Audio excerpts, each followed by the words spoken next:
Concussions have been a trending topic in the sports medicine industry.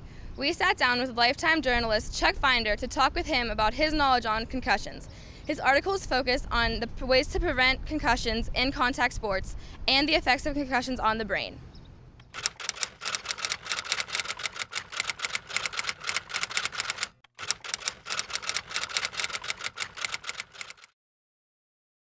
Concussions kind of break down into four areas. Cognitive, which is your brain and how it works. Sleep problems. Maybe you sleep too much or don't sleep enough. Another would be emotional issues. They call it emotionality.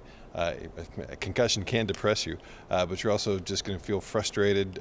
You might feel even anger and things like that. It's amazing. Part of the brain that's affected by concussion is very close to the emotion part as well.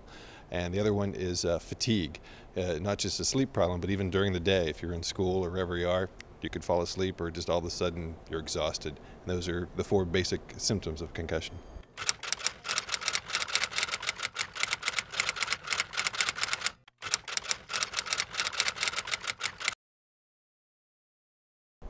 I know the folks at UPMC who are the experts on concussions. Their mantra is, when in doubt, sit it out.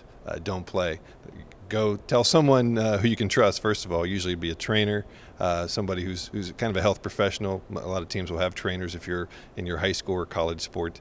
Tell a parent or a guardian or someone who could, if need be, if you're having really bad symptoms, if you're extremely dizzy, if you're vomiting. Used to be loss of consciousness was the big #1 signal. Nah, research of the last 5-10 years shows that it could even just be mild dizziness, mild fatigue, and it may not even be a huge hit.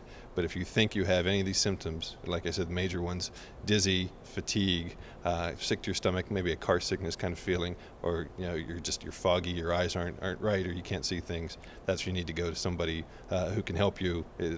You probably don't have to go to the emergency room, but you should go see a doctor who knows concussions.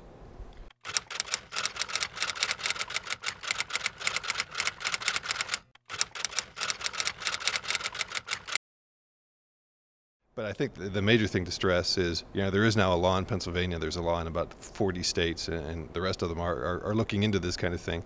There are true steps you need to take, especially if you're playing organized sports, high school sports, amateur sports. So you kind of need to know what your state law is, but I think the first priority is get help. If you've been, used to be a ding or a bell ringer, if you're dizzy or have any of these symptoms from a concussion, you suspect you might have had a concussion some way, shape, or form, go see somebody who knows what they're doing. Go see someone who's trained in concussion. You probably heard talk about baseline testing. The impact test is given to a lot of folks around here in Western Pennsylvania.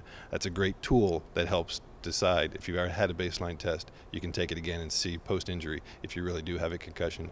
And again, that's someone who's trained in concussions will know. So you need to go to somebody who's seen a concussion before and knows what to do.